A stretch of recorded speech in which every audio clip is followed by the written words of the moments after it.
Olá, boa tarde a todas e a todos.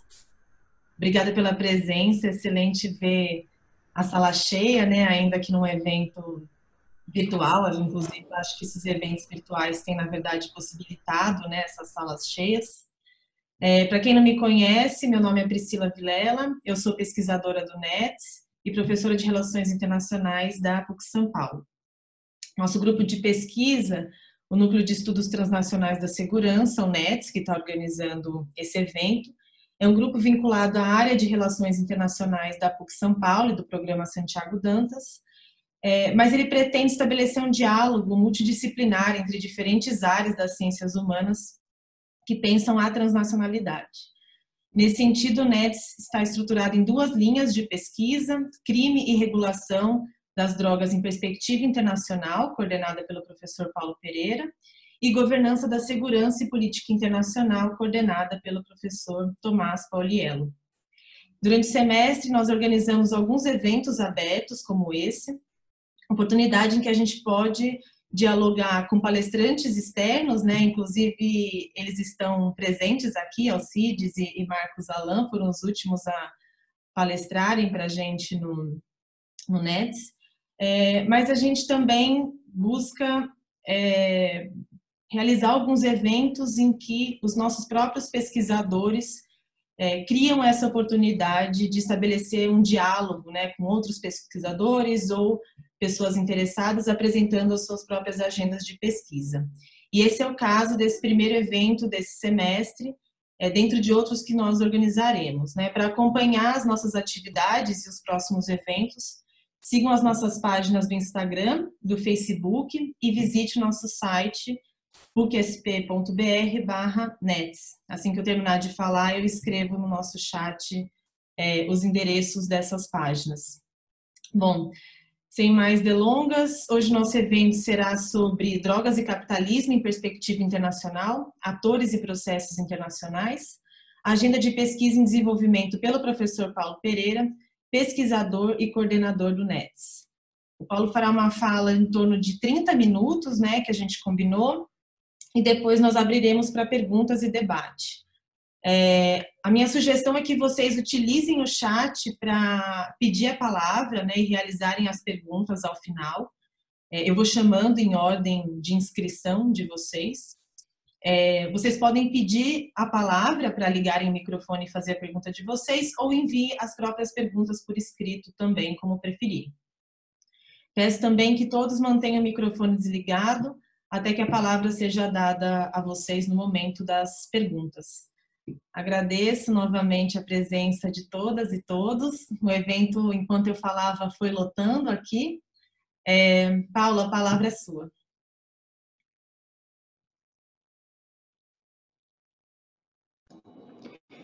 Obrigado, Priscila.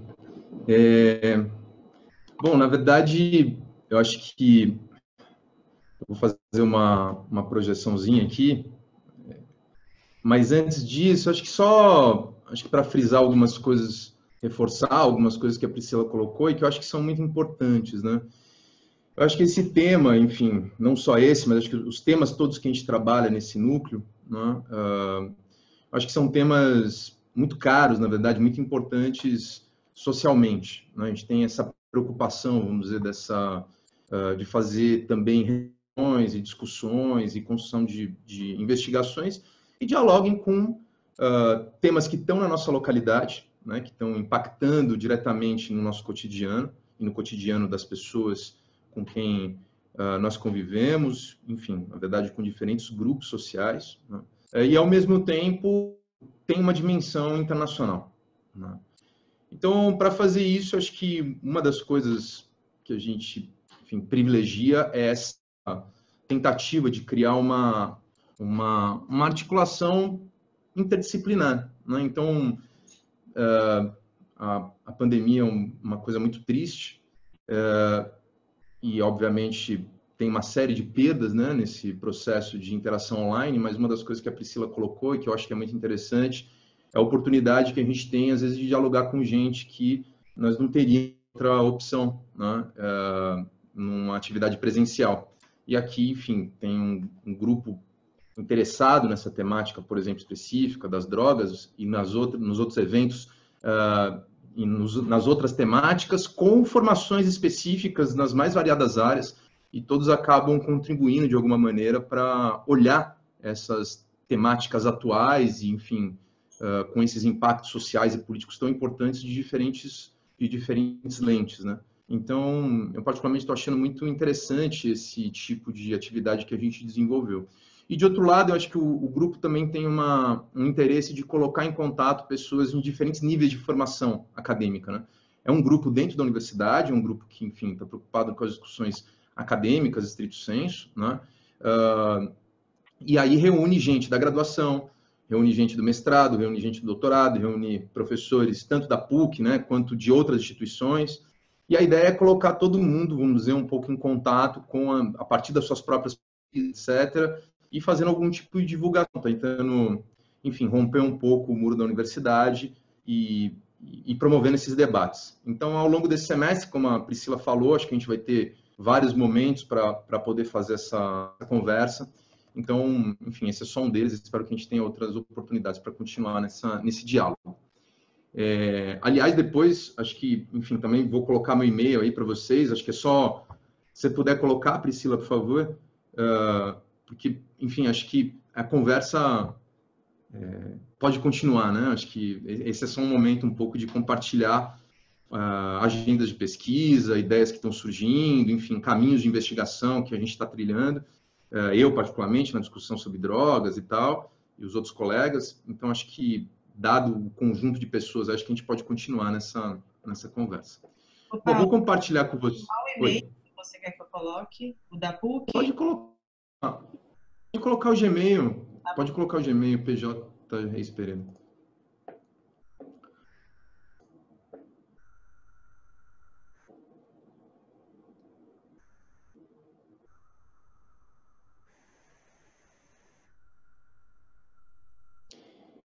Tá compartilhando, Priscila? Vocês estão enxergando aí?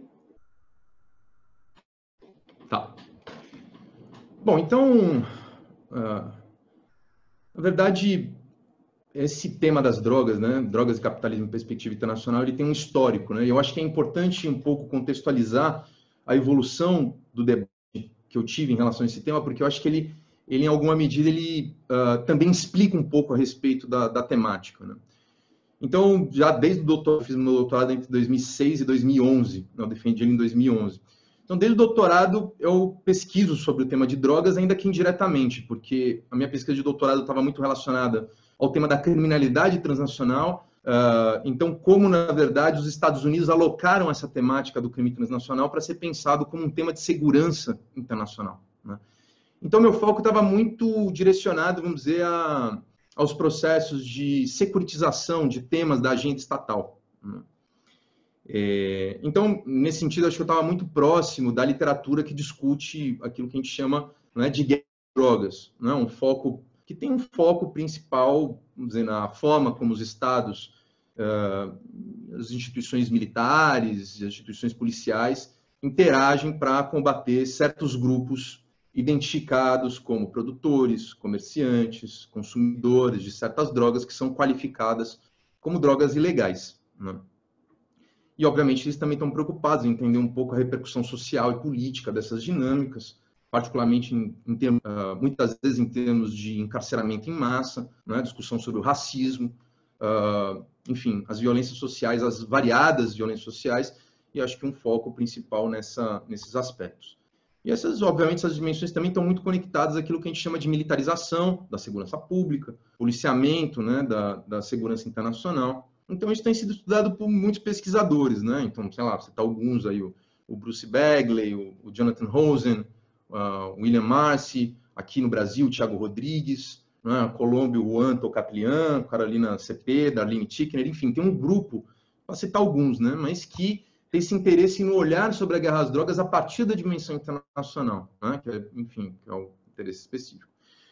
Só que, no entanto, apesar de eu ter me dedicado a esse tema, né, da criminalidade transnacional, e, obviamente, o tema do tráfico de drogas por tabela, né, pela importância que a discussão sobre crime transnacional tem na América Latina, o meu interesse sobre a abordagem de drogas continuou crescendo, vamos dizer, se especificando e tal, na medida também que eu participei desse processo político, acompanhei esse processo político de evolução da temática, né, do crescimento da importância dessa temática na dimensão internacional e doméstica também, brasileira tal. Então, sei lá, participação no Marcha da Maconha, acompanhando os vários debates na mídia e as questões políticas que surgiram a partir daí.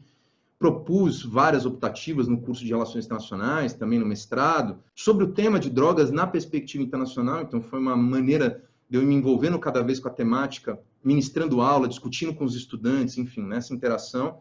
E, obviamente, também acompanhando a revolução que foi a regulação integral do mercado de cannabis, né? Tanto no Uruguai quanto nos Estados americanos, ainda lá em 2013, 2014.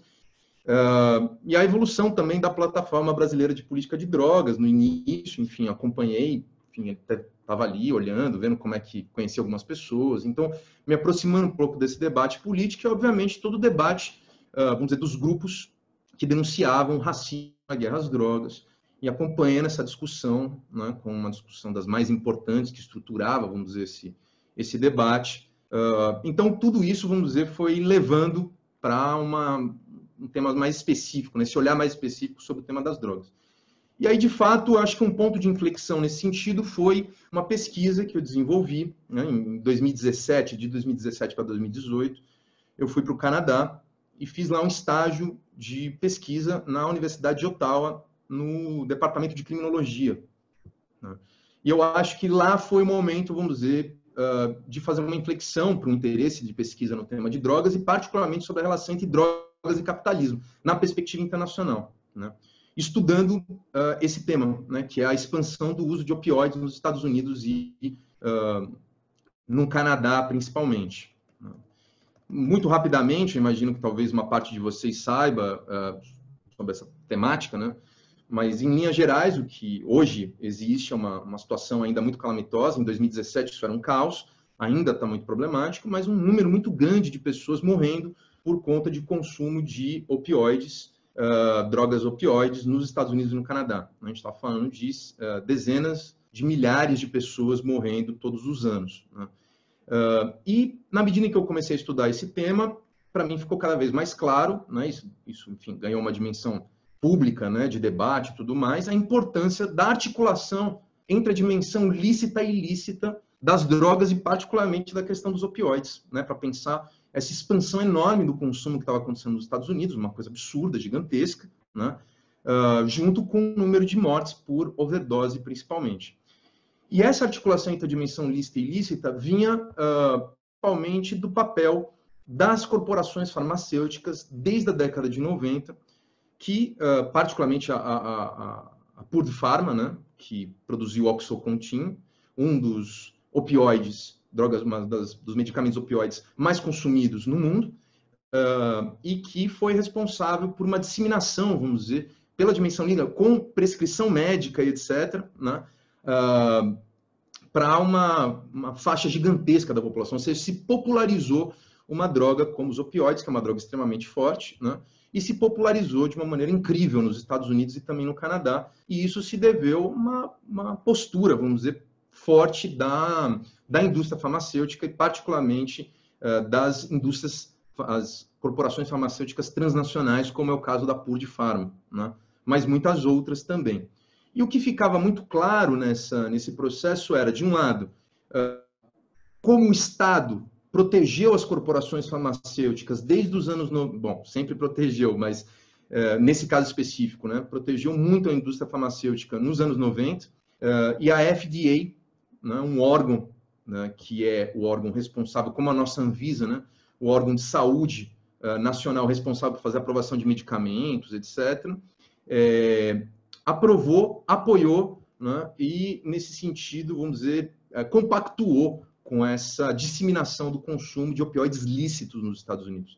Fato é que, num determinado momento, depois do caos estabelecido, se vocês quiserem, depois a gente pode detalhar um pouco esse processo, mas não é o caso aqui, acho que não é o ponto, mas fato é que houve uma restrição por parte do Estado para comercialização desses medicamentos, desde 2015, mais ou menos, e a partir daí as pessoas começaram a migrar também e consumir opioides ilícitos. Então, a quantidade de gente consumindo opioides ilícitos, do qual a heroína e o fentanil, um opioide sintético extremamente forte, se tornaram, vamos dizer, os principais. E, nesse sentido, um número maior ainda de pessoas também começou a morrer por conta do consumo de opioides ilícitos, né? Então, um pouco o que ficava claro para mim nesse caso específico era que o Estado, né, como conclusão, o Estado continuou valorizando as corporações, porque quando identificou esse problema, ao invés de punir as corporações de maneira exemplar, em grande medida, principalmente o governo federal do Trump, né, valorizou as corporações e decidiu dar mais dinheiro público para que elas pudessem produzir soluções em termos de medicamento menos adictivos para a população, né? Opioides menos adictivos, então vamos dar mais dinheiro para a pesquisa, e ao mesmo tempo começou uma violência sistemática com uma série de dispositivos de segurança para coibir aquilo que era considerado o mercado ilegal dos opioides, operacionalizado dentro dos Estados Unidos por grupos mexicanos, principalmente, mas também por grupos da comunidade, grupos dominicanos, mexicanos, basicamente, e pressionou o governo do México para aumentar a violência, né, contra os grupos e os cartéis, etc., né? Então, a violência do combate às drogas no México aumentou, dentro dos Estados Unidos aumentou também, as corporações foram beneficiadas com dinheiro público para fazer suas pesquisas, para continuar suas pesquisas, para buscar uma solução para esse problema, e, ao mesmo tempo, as corporações abriram um mercado na América Latina e estão se expandindo na América Latina para continuar vendendo esses medicamentos para balancear a perda, né, conseguir equilibrar a perda que teve com as restrições impostas em Canadá e Estados Unidos. Então, México se tornou um mercado importante, Colômbia, Brasil, Argentina. Então, certamente, nos próximos anos a gente vai ver isso de uma maneira cada vez mais expressiva, né, aqui no nosso cotidiano.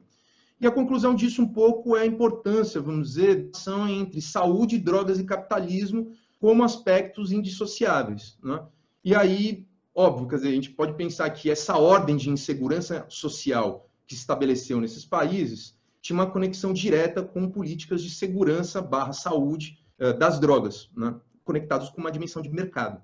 Então, para mim, isso levou, vamos dizer, esse caso, a pesquisa desse caso me levou para uma discussão da literatura, uma literatura menos conectada ao tema da guerra às drogas, estrito sensu, ainda que aborde ela eventualmente, mas mais conectada com um debate, com um olhar sobre a mercantilização das drogas e seu controle internacional, e pensando, vamos dizer, as drogas como uma mercadoria estratégica, na verdade, na política internacional.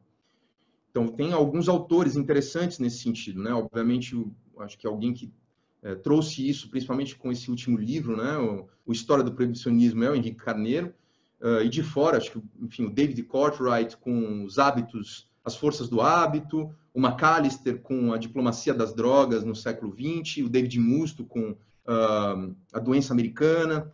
Enfim, foram autores interessantes. E duas autoras particulares que eu acabei olhando de uma maneira mais cuidadosa, vamos dizer, com um olhar, um interesse maior, foi a Dawn Paley, né, que escreveu o livro Capitalismo da Guerra às Drogas, na qual ela tem uma passagem que eu acho muito boa, que ela fala que a preocupação dela é entender os outros fatores e motivações para a guerra às drogas, especificamente, né, a expansão do sistema capitalista para novos e ainda inacessíveis territórios e espaços sociais, né?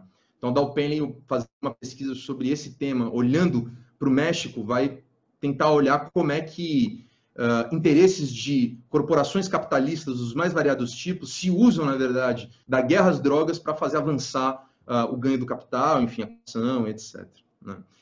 A outra pesquisadora que, para mim, tem sido muito importante é a Susana Reis, né, que ela escreveu um livro que chama Nós Vendemos Drogas, né, a alquimia do Império Americano, na qual ela faz uma discussão interessantíssima, né, e histórica a respeito da cocaína como uma mercadoria estratégica durante as duas guerras mundiais, mostrando um pouco como os Estados Unidos criou, né, um monopólio da importação da folha de coca do Peru e da Bolívia para conseguir ser, vamos dizer, o grande fornecedor de cocaína no mundo, que na época a cocaína ainda era uma das drogas mais importantes para uso médico, particularmente anestésico, etc. Né? Isso de um lado. E a outra discussão que ela faz, fundamental, é pensar como a destruição da indústria farmacêutica alemã e japonesa durante as guerras mundiais fez com que os Estados Unidos se tornassem o centro da produção farmacêutica mundial, né? Definindo os rumos, que a gente pode dizer, do controle internacional de drogas para a proteção desse mercado visto como um mercado estratégico, né? Aliás, as convenções, tanto a de 61 quanto a de 71, que organizam em grande medida esse controle internacional, acho que são expressões disso, né? Particularmente a Convenção de 71, depois a gente pode falar um pouco a respeito disso, mas as pesquisas históricas mostram a importância da indústria na construção dessa convenção específica, que vai dissociar, vamos dizer, aquilo que eram consideradas drogas narcóticas, basicamente as drogas derivadas da cannabis, da froca e da papoula, com os opioides, e, de outro lado, o que era chamado das drogas psicotrópicas, né? Então, as drogas, basicamente, que haviam sido produzidas nas décadas anteriores e já eram comercializadas pela indústria farmacêutica, que já mostravam graus importantes de uso problemático na população mundial, mas que tiveram, na Convenção de 71, vamos dizer, uma diminuição muito grande das posições, etc., dos mais variados tipos de restrição e tudo mais, e garantiram, vamos dizer, que as anfetaminas, os barbitúricos, enfim, essas drogas que eram já comercializadas pela indústria farmacêutica, elas tivessem um tratamento muito mais leve, né? E aquilo que entrou ainda nessa convenção, que é o LSD e tal, foi, obviamente, muito mais restringido por conta da revolução da contracultura que estava correndo desde a década de 60 nos países europeus e nos Estados Unidos, né? Então, o que a Susana Reis traz, que para mim fica muito patente, né, sobre drogas e capitalismo, é isso. Quer dizer, o nosso entendimento sobre a guerra às drogas, vamos dizer, ele é derivado de uma seletividade do foco que a gente dá para esse tema, né? Então, os debates contemporâneos sobre o uso excessivo de drogas, ou o perigo do uso de drogas, enfim, nesse sentido, a escolha da justiça criminal para lidar com esse tema, ou da própria ideia médica, né, como uma doença e tudo mais, para lidar com esse assunto, ele acabou ofuscando o fato de que o controle das drogas ao longo de praticamente o século XX inteiro, ainda hoje, tem uma dimensão fundamental de institucionalização com uma regulação de mercado, né, para assegurar a disponibilidade de drogas pelo mundo por parte daqueles que são reconhecidos como os autorizados para produzir, para manufaturar, para distribuir determinados tipos de substâncias psicoativas. E isso tem menção direta com uma dominância econômica também, né? Então, nesse sentido, a gente pode dizer que o controle de drogas sempre teve uma dimensão fundamental de poder econômico, né, e político internacional. Então, vamos dizer, para mim, eu acho que esses são talvez os pontos mais importantes desse primeiro debate, né?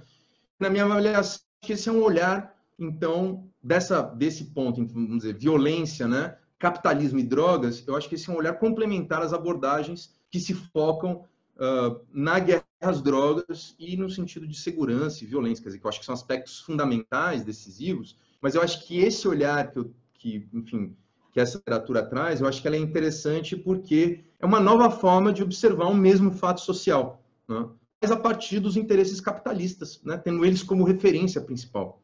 Então, eu acho que isso traz a possibilidade de olhar novos objetos de estudo, eu acho que revela uma intrínseca conexão entre o escopo legal e ilegal das drogas e acaba reposicionando também a relação entre os atores envolvidos nesse processo, né? E eu acho que temas, e eu acho que talvez a discussão sobre encarceramento e racismo, né, na guerra às drogas, por vezes traz esse debate, por exemplo, a Michelle Alexander, enfim, várias pesquisadoras que têm trazido essa dimensão de como o encarceramento em massa é uma expressão, ajuda e auxiliado e auxilia na reprodução, né, dos interesses do capitalismo, então, com todo o processo de privatização das prisões, por exemplo, nos Estados Unidos, o uso de um trabalho escravo, né, por parte da população presa e como, obviamente, isso se incide de maneira decisiva sobre a população negra, eu acho que esse é um aspecto decisivo. E aí, eu queria trazer para vocês, agora nesses próximos minutos aqui que restam, é o seguinte, quer dizer, a partir desse debate todo, dessas preocupações e dessas leituras dessa bibliografia, eu comecei a me interessar muito por esse processo que a gente está enxergando hoje, enfim, que a gente vê aparecendo em todo lugar, que é a discussão sobre a regulação da cannabis, né? Quer dizer, existe um status diferente que essa planta está adquirindo internacionalmente e de uma maneira extremamente acelerada, né? Então, eu acho que, em alguma medida, essas referências anteriores que eu trouxe para vocês, esse debate sobre os opioides, ajuda a olhar para esse tema da regulação da cannabis de uma nova maneira internacional que a gente está presenciando para o tratamento desse assunto, né? Dessa planta especificamente, da regulação em relação a ela, etc. Enfim, primeiro eu acho que é essa ideia de uma reorientação histórica, né, da cannabis. Diferentemente de outras drogas, como a cocaína, a heroína, a cannabis não teve uma exploração comercial global, né? Ela teve um processo de proibição, ela entrou, vamos dizer, nas convenções internacionais e se tornou uma planta praticamente proscrita e, enfim, com uma dificuldade enorme, na verdade, de ser utilizada, inclusive para fins médicos e medicinais durante muitas décadas, né? Uma coisa que veio a mudar muito recentemente. Então, é interessante perceber que, por exemplo, os opioides tiveram, né, um contexto, vamos dizer, de um mercado global. Tem um mercado global gigantesco. Enfim, outro dia eu estava vendo o Transform Drugs, né, aquela organização internacional interessantíssima, tem muitas produções interessantes a respeito do tema, mostrando uma plantação de papoula em Winchester, do lado ali de Londres, né? Uma plantação legal. A gente perde um pouco a dimensão de que várias plantas, na verdade, né, várias dessas plantas que têm uma dimensão psicoativa, etc., têm usos, obviamente, no mercado medicinal. Então, apesar de existirem, obviamente, opioides sintéticos, existem os semissintéticos que dependem da planta, né?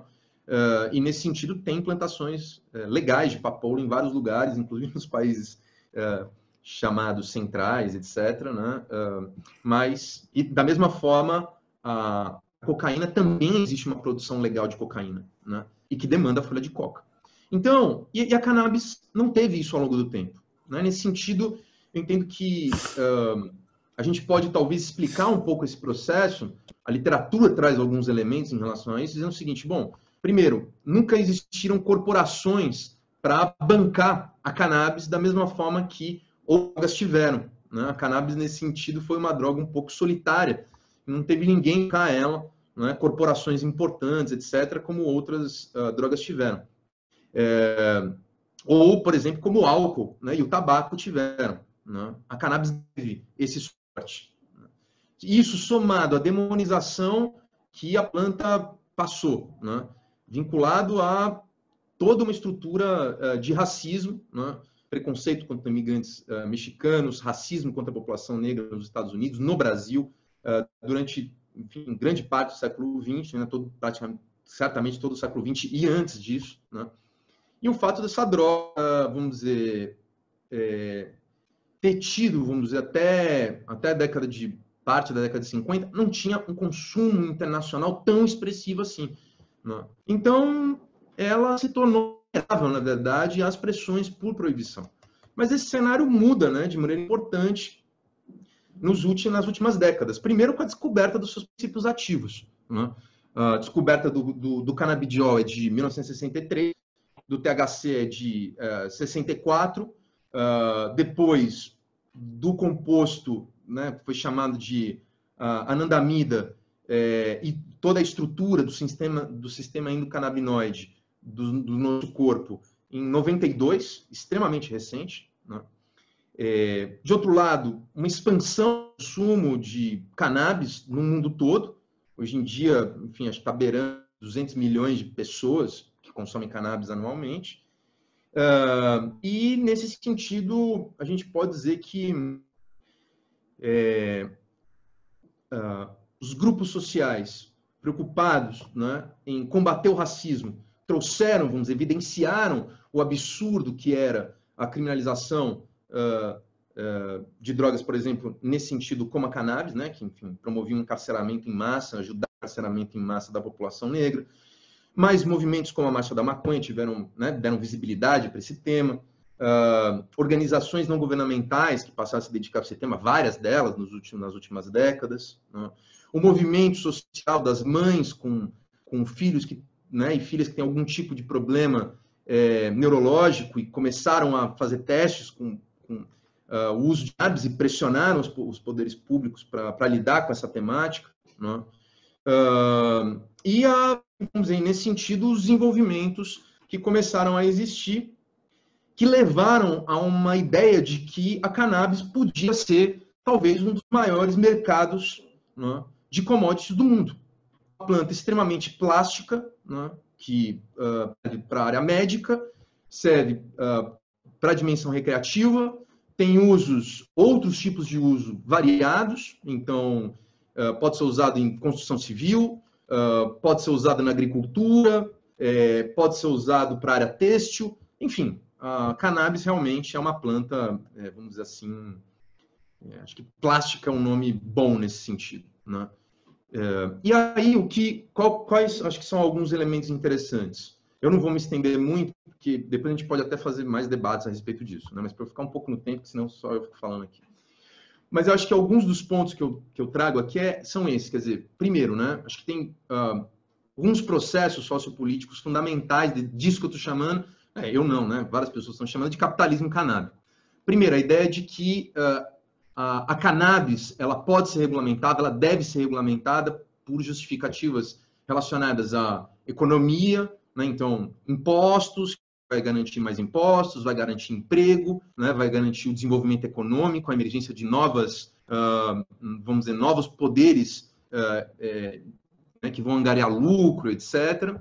Isso de um lado. De outro lado, uma ideia de que é importante fazer a regulação da cannabis, porque além dessa dimensão econômica, também tem uma dimensão de segurança, ou seja, uma justificativa de que, ao retirar parte do mercado ilícito, né, das drogas ilícitas operada por criminosos, isso diminuiria, vamos dizer, o poder desses grupos criminosos. Então, nesse sentido, retirar a cannabis do mundo ilícito, né, aumentaria a segurança das sociedades, né, tenderia a aumentar a segurança das sociedades pela diminuição do poder desses grupos. E, de outro lado, é uma dimensão da área de saúde, né? A cannabis, como uma planta que tem uma série de usos cada vez mais comprovados, né, de tratamento dos mais variados problemas, principalmente os neurológicos ainda são vistos, mas tudo indica,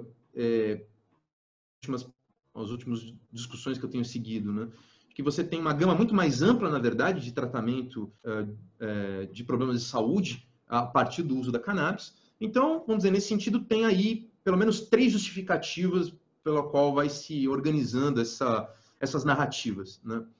Como eu já disse, né, a maconha com plasticidade de uso, e aí nesse sentido a ideia da corrida do ouro, todo mundo está querendo correr, a gente tem visto, principalmente nessa pandemia e com as lives, a quantidade de lives falando a respeito das possibilidades de entrada de novos empreendedores, economia da cannabis, né, enfim, a ideia de inovação, todo o jargão, vamos dizer, da área empresarial entrado na discussão da maconha, não só vamos dizer, para a área recreativa, mas também para a área medicinal, Então, enfim, um pouco como uma corrida do ouro, né? Vamos correr para tentar cada um pegar um pouco desse fio de um mercado que não existia e simplesmente está virando um mercado gigantesco de bilhões de dólares, um mercado multibilionário, o mercado hoje de cannabis, né? E a ideia do medicamento, né, do CBD, principalmente, como uma grande solução, né? A ideia de que o CBD, como não tem os mesmos princípios ativos do THC, e nesse sentido é identificado, apesar de ter um debate sobre isso, mas é identificado como uma substância que não teria efeitos psicoativos, apesar de influenciar no sistema nervoso central também, mas não teria efeitos psicoativos, e tido seria, vamos dizer, uma grande solução para quem não quer, vamos dizer, se vincular a essa ideia da droga como substância psicoativa, né, do barato da maconha, mas que só tem o uso médico, etc. Então o CBD tem se lidado com o CBD um pouco nesse sentido, principalmente a indústria farmacêutica, né? Então depois eu até vou falar um pouquinho a respeito disso, mas acho que essa discussão sobre o CBD, né, parece que o CBD é a molécula que não é a droga, né? O que obviamente é uma narrativa, né, política, nesse sentido que tem uso político. Então esse é um debate importante desse canábico. Um outro elemento é a discussão sobre a limitação das patentes. A gente sabe que né, existe uma dificuldade enorme para a indústria farmacêutica conseguir patentear os medicamentos à base de cannabis, porque não dá para você patentear plantas, né, que têm uso, principalmente aquelas que têm uso popular, né, já têm uso conhecido, público, e processos que também têm esse tipo de uso. Depois a gente pode até falar um pouco sobre essa tentativa, né, de patenteamento do óleo de CBD, né, um óleo, pela Prati Donaduzzi, né, junto com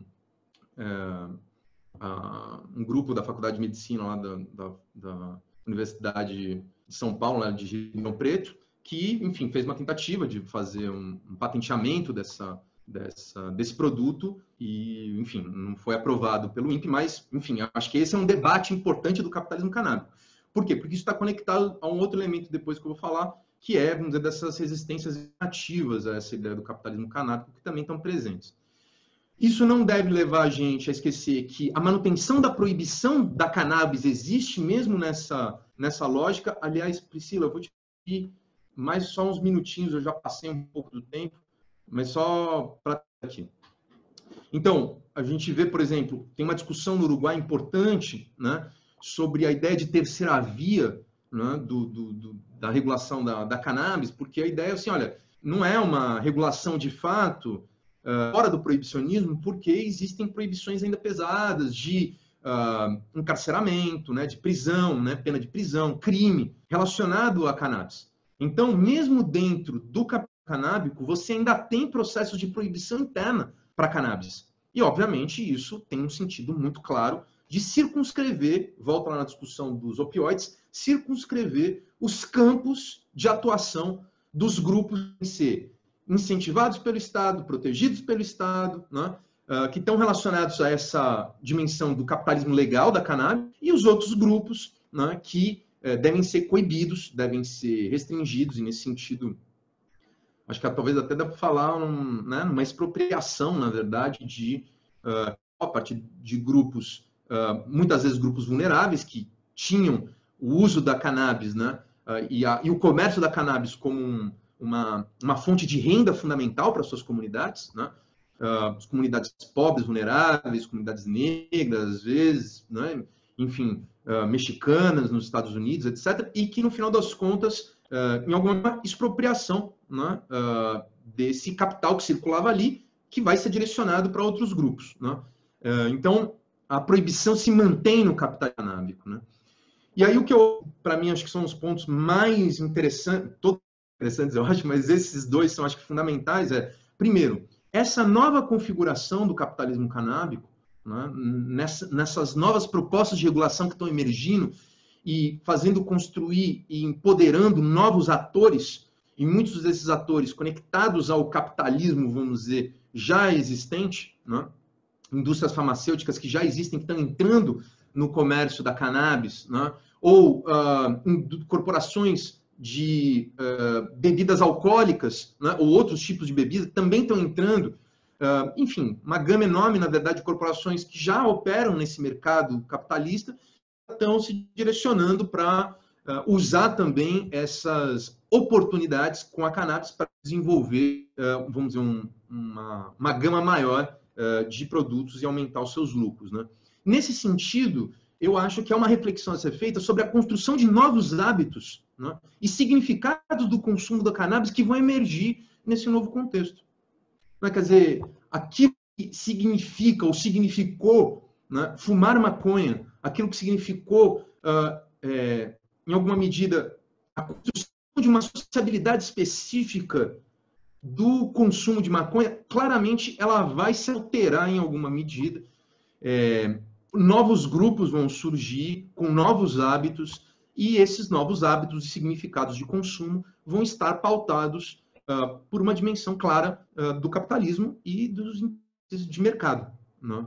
Então, compreender os caminhos pelos quais isso está se dando, eu acho que é um aspecto decisivo, né? Inclusive para o último elemento, que eu acho que é a discussão sobre resistências alternativas, né? Eu acho que a gente não pode imaginar que, enfim, o capitalismo canábico, ele não é único, né? Ele tem diferentes aspectos, eu vou mostrar aqui o último slide para falar um pouco a respeito disso. Isso é uma coisa ainda muito inicial, um pouco de chute em alguma medida. Eu estou tentando organizar essas informações que eu estou coletando, enfim, organizando, sistematizando, etc., que é um pouco essa ideia de um capitalismo canábico como um terreno de disputa. Eu começaria pelo último aqui, que é a margem do capitalismo, né? Que a gente pode dizer que é uma dimensão, vamos dizer, de resistências, né? A lógica do capitalismo canábico que chega com uma proposta de mercado estrito sensu e tal. Então, eu acho que as associações de maconha medicinal, né? E os cultivadores, principalmente, eu acho que são dois grupos importantes que eu acho que batalham nesse sentido por construir uma circulação do acesso a cannabis que não passe por uma lógica do capitalismo, né? Mas que tenha uma dimensão de autoprodução, né? De produção, né? Enfim, produção própria, uma ideia de clubes canábicos, então uma produção coletiva, né? E a ideia das associações de maconha. Então, nesse sentido, eu construí um pouco essa tabela, enfim, bem num sentido ainda impressionista, tá, gente? Então, é um pouco para organizar e a gente poder conversar também um pouco. Eu ouvi, sei lá, se vocês têm alguma sugestão nesse sentido e pensar um pouco a respeito. Mas eu coloquei como se fosse, na verdade, uma tabela que vai desde propostas mais disruptivas em relação ao funcionamento que seria um mercado canábico, menos disruptivo. Então, um mais disruptivo e um menos disruptivo. O mais disruptivo seria, tanto isso que eu estou colocando, que seria um funcionamento dessa circulação da cannabis à margem do capitalismo, né? Ou com muito pouco contato com o capitalismo, nesse sentido, que se funciona capitalista de venda de mercadoria, né? Para lucro, né? No qual a cannabis, vamos dizer, a planta da cannabis é o foco principal, passando por o que eu chamei de um capitalismo alternativo, né? Eu acho que o Steve DeAngelo, enfim, que é um ativista importante lá, eu tenho ouvido muito ele num podcast que ele faz, e eu acho interessante, porque eu acho que ele representa um determinado olhar sobre essa ideia de um possível capitalismo que pode se transformar a experiência da maconha, né? Com uma postura mais ética, com uma postura mais compromissada com direitos, com responsabilidade em relação às comunidades que foram mais afetadas, particularmente a comunidade ao longo da história, né, com, enfim, todo o racismo que veio da escravidão, etc., a conexão com o tema da maconha. E a ideia, então, de vincular, vamos dizer, a ideia da construção de um capitalismo alternativo, um capitalismo que poderia surgir com empresas responsáveis, com empresas que teriam, em alguma medida, vamos dizer, um outro compromisso vinculado a um histórico da cannabis como uma planta que passou por todos esses processos sociais, né, e de violência. A planta da cannabis é o foco ainda aqui, né, também. Eu coloquei também esse grupo, né, o FAAT, que é o For Alternative Approaches to Addiction, Think and Do Tank, que é um grupo que desenvolveu um relatório muito interessante sobre a relação entre cannabis e objetivos de desenvolvimento do milênio da ONU. Então, tem um debate, acho que bem interessante lá. Enfim, depois a gente pode tentar discutir um pouco mais isso, gente, mas já passei do tempo, só vou finalizar isso aqui. O que eu chamei de capitalismo laissez-faire, que é basicamente uma ideia de, enfim, uma liberdade absoluta de empreendedorismo, enfim. Então, aqui estão os empreendedores da cannabis, por vezes em combinação com as corporações farmacêuticas. Então, todas as grandes corporações de cannabis, então, a Canop Growth, enfim, a Aurora, né? Enfim, todas as corporações estão aí, e os novos, e os empreendedores, né? Os chamados empreendedores, aqueles que estão, inclusive, enfim, que fazem incubadoras de empresas de cannabis, enfim, acho que eles estão todos nesse lugar do capitalismo laissez-faire, no qual a planta de cannabis ela é fundamental, mas derivações sintéticas, por exemplo, da cannabis, né, é uma possibilidade, e a ideia de que existe, né, nesse capitalismo laissez-faire, existe espaço para todo mundo participar e etc. Né? E, por fim, isso que eu chamei de capitalismo farmacêutico. O maior representante é o Osmar Terra e as corporações farmacêuticas, tipo a Prat e Dona Duzi, no qual, vamos dizer, a planta de cannabis, no limite, ela é descartável, e o foco são os produtos sintéticos, a não ser que a planta de cannabis, de alguma maneira, possa ser patenteada, porque aí você tem, vamos dizer, a inserção da cannabis de uma maneira, vamos dizer, perfeita dentro da estrutura de regulação da concepção de saúde e medicina que a gente tem pelas drogas, né? Então, nesse sentido, você teria a possibilidade de fazer reservas de mercado, de obter lucro e nesse sentido, ter um retorno financeiro para essas corporações que estão fazendo esse tipo de investimento, de pesquisa, etc. Então, eu montei mais ou menos isso, um pouco dessas leituras, e seria legal ouvir vocês, se vocês tiverem outras ideias. E aí eu finalizo, não vou mais falar, um pouco com esses caminhos da investigação, né? Então, o que a gente está fazendo hoje na PUC? Eu tenho um grupo de 5 pesquisadoras, estudantes que estão me ajudando no mapeamento, analisando o funcionamento das principais corporações transnacionais de cannabis no mundo, bem como as corporações farmacêuticas que estão envolvendo com esse mercado. Então, é interessante ver como outros atores, né, quando a gente muda o olhar sobre o tema das drogas, outros atores começam a surgir e ganham relevância. No caso, por exemplo, para mim, eu acho que as corporações têm um papel fundamental, não só as corporações farmacêuticas, mas as corporações de cannabis, né, para pensar esse novo capitalismo canábico. Segundo, é rastrear as posições dos membros da CND, né, da Comissão de Narcóticas da ONU, nas 2 reuniões que aconteceram já, né, a respeito do reescalonamento da maconha, lista de restrição das drogas, na Convenção de 61 e 71, que foram propostas pela Organização Mundial da Saúde. E, por fim, no Brasil, um mapeamento, identificação da atuação das corporações nacionais e transnacionais que estão envolvidas com maconha medicinal no país. E as parcerias também que estão sendo feitas com universidades e centros de pesquisa. A ideia é entender um pouco, quer dizer, como que a universidade e a construção desse conhecimento científico está se acoplando aos interesses das corporações para fazer as produções, como é o caso disso que eu mencionei para vocês, né, da Prat e Dona Duzi e tal, mas que acabam construindo e tentando criar, né, tentando fazer prevalecer a lógica disso que eu falei, que é, vamos dizer, a construção de hábitos, de novos hábitos de significado consumo, né? E eu acho que é isso, gente. Enfim, desculpa ter passado muito do tempo, mas, enfim, acho que era um pouco a conversa que eu queria compartilhar com vocês. Estou muito empolgado, estou fazendo algumas produções, algumas em parceria, inclusive, para esse semestre, para o próximo semestre. E, poxa, estou super aberto aí para a gente poder conversar, ouvir, enfim, o que vocês têm o que vocês acharam aí de tudo isso. Tá bom? Obrigado de novo e obrigado, Priscila, por fazer essa coordenação.